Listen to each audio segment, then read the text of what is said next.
Benedicto XVI. Catequesis sobre el credo. La fe de la Iglesia, 31 de octubre de 2012. Queridos hermanos y hermanas, continuamos con nuestro camino de meditación sobre la fe católica. La semana pasada mostré cómo la fe es un don, pues es Dios quien toma la iniciativa y nos sale al encuentro, y así la fe es una respuesta con la que nosotros le acogemos como fundamento estable de nuestra vida. Es un don que transforma la existencia porque nos hace entrar en la misma visión de Jesús, quien actúa en nosotros y nos abre al amor a Dios y a los demás. Desearía hoy dar un paso más en nuestra reflexión, partiendo otra vez de algunos interrogantes. La fe tiene un carácter solo personal, individual, interesa solo a mi persona, vivo mi fe solo, cierto. El acto de fe es un acto eminentemente personal que sucede en lo íntimo más profundo y que marca un cambio de dirección, una conversión personal. Es mi existencia la que da un vuelco, la que recibe una orientación nueva. En la liturgia del bautismo, en el momento de las promesas, el celebrante pide la manifestación de la fe católica y formula 3 preguntas.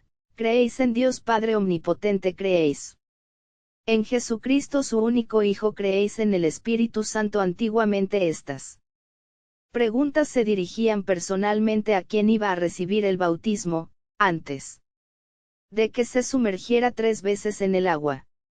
Y también hoy la respuesta es en singular, creo.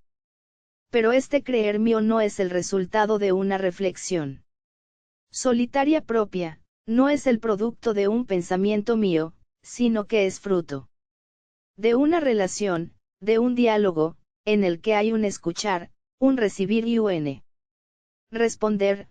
Comunicar con Jesús es lo que me hace salir de mí, yo, encerrado en mí mismo para abrirme al amor de Dios Padre. Es como un renacimiento en el que me descubro unido no solo a Jesús, sino también a cuantos han caminado y caminan por la misma senda, y este nuevo nacimiento, que empieza con el bautismo, continúa durante todo el recorrido de la existencia. No puedo construir mi fe personal en un diálogo privado con Jesús, porque la fe me es donada por Dios a través de una comunidad creyente que es la Iglesia y me introduce así, en la multitud de los creyentes, en una comunión que no es solo sociológica, sino enraizada en el eterno amor de Dios que en sí mismo es comunión del Padre, del Hijo y del Espíritu Santo, es amor trinitario. Nuestra fe es verdaderamente personal solo si es también comunitaria. Puede ser mi fe solo si se vive y se mueve en él, nosotros, de la Iglesia, solo si es nuestra fe, la fe común de la única Iglesia. Los domingos, en la Santa Misa, recitando el credo, nos expresamos en primera persona, pero confesamos comunitariamente la única fe de la Iglesia.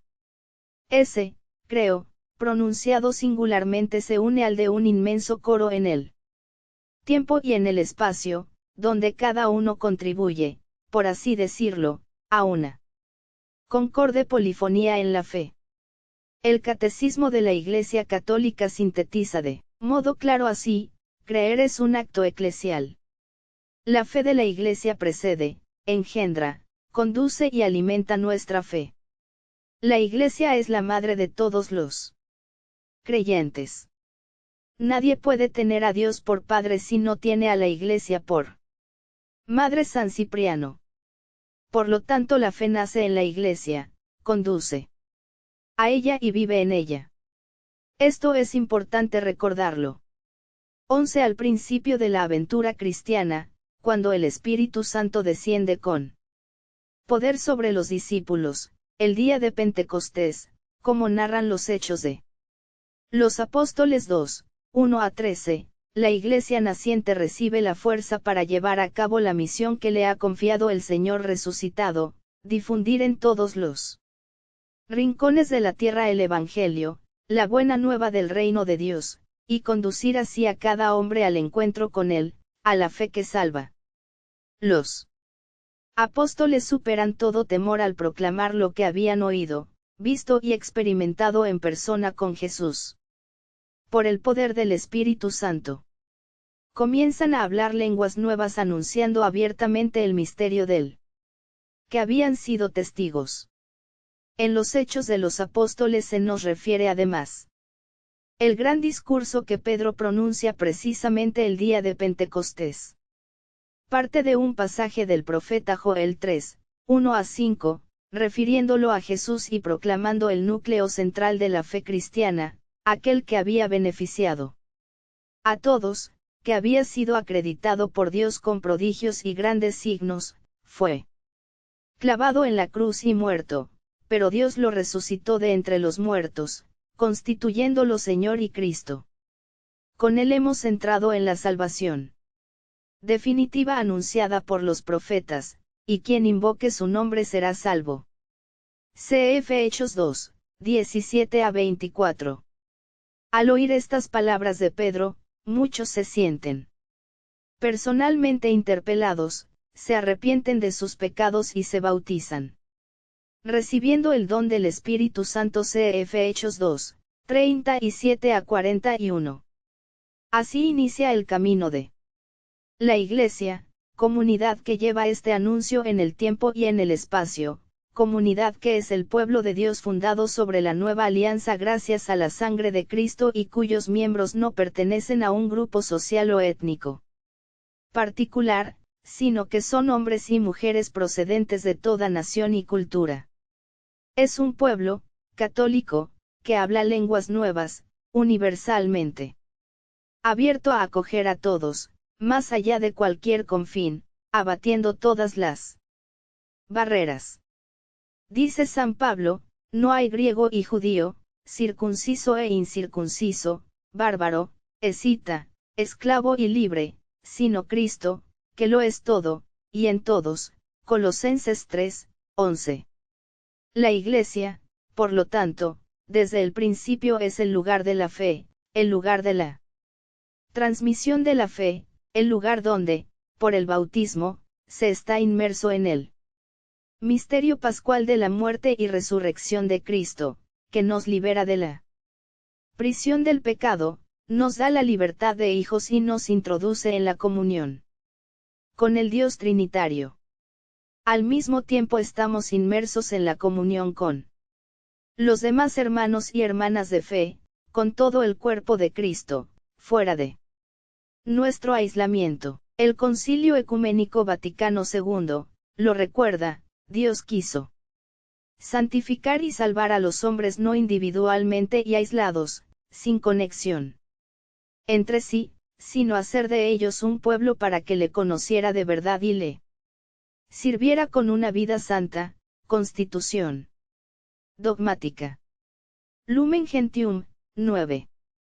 Siguiendo con la liturgia del bautismo, observamos que, como conclusión de las promesas en las que expresamos la renuncia al mal y repetimos, creo, respecto a las verdades de fe, el celebrante declara, esta es nuestra fe, esta es la fe de la Iglesia que nos gloriamos de profesar en Jesucristo Señor nuestro. La fe es una virtud teologal, donada por Dios, pero transmitida por la Iglesia a lo largo de la historia. El propio San Pablo, escribiendo a los Corintios, afirma que les ha comunicado el Evangelio que a su vez también él había recibido. Primera de Corintios 15:3. Existe una cadena ininterrumpida de vida de la Iglesia, de anuncio de la palabra de Dios, de celebración de los sacramentos, que llega hasta nosotros y que llamamos tradición. Ella nos da la garantía de que aquello en lo que creemos es el mensaje originario de Cristo, predicado por los apóstoles. El núcleo del anuncio primordial es el acontecimiento de la muerte y resurrección del Señor, de donde surge todo el patrimonio de la fe. Dice el Concilio, la predicación apostólica, expresada de un modo especial en los libros sagrados, se ha de conservar por transmisión continua hasta el fin del tiempo. Ver Constitución Dogmática Dei Verbum, 8. De tal forma, si la Sagrada Escritura contiene la palabra de Dios, la tradición de la Iglesia la conserva y la transmite fielmente a fin de que los hombres de toda época puedan acceder a sus inmensos recursos y enriquecerse con sus tesoros de gracia. Así, la Iglesia, con su enseñanza, su vida, su culto, conserva y transmite a todas las generaciones lo que es y lo que cree. Finalmente desearía subrayar que es en la comunidad eclesial donde la fe personal crece y madura. Es interesante observar cómo en el Nuevo Testamento la palabra, santos, designa a los cristianos en su conjunto, y ciertamente no todos tenían las cualidades para ser declarados santos por la Iglesia. Entonces, ¿qué se quería indicar con este término? El hecho de que quienes tenían y vivían la fe en Cristo resucitado estaban llamados a convertirse en un punto de referencia para todos los demás, poniéndoles así en contacto con la persona y con el mensaje de Jesús, que revela el rostro del Dios viviente. Y esto vale también para nosotros, un cristiano que se deja guiar y plasmar poco a poco por la fe de la Iglesia, a pesar de sus debilidades, límites y dificultades, se convierte en una especie de ventana abierta a la luz del Dios vivo que recibe esta luz y la transmite al mundo. El beato Juan Pablo II, en la encíclica Redemptoris Missio, afirmaba que, la misión renueva la Iglesia, refuerza la fe y la identidad cristiana, da nuevo entusiasmo y nuevas motivaciones. La fe se fortalece dándola la tendencia, hoy difundida, a relegar la fe a la esfera de lo privado. Contradice por lo tanto su naturaleza misma. Necesitamos la Iglesia para tener confirmación de nuestra fe y para experimentar los dones de Dios, su palabra, los sacramentos, el apoyo de la gracia y el testimonio del amor. Así, nuestro yo, en él, nosotros, de la Iglesia podrá percibirse, a un tiempo, destinatario y protagonista de un acontecimiento que le supera, la experiencia de la comunión con Dios, que funda la comunión entre los hombres. En un mundo en el que el individualismo parece regular las relaciones entre las personas, haciéndolas cada vez más frágiles, la fe nos llama a ser pueblo de Dios, a ser Iglesia, portadores del amor y de la comunión de Dios para todo el género humano. Ver Constitución Gaudium et Spes, 1.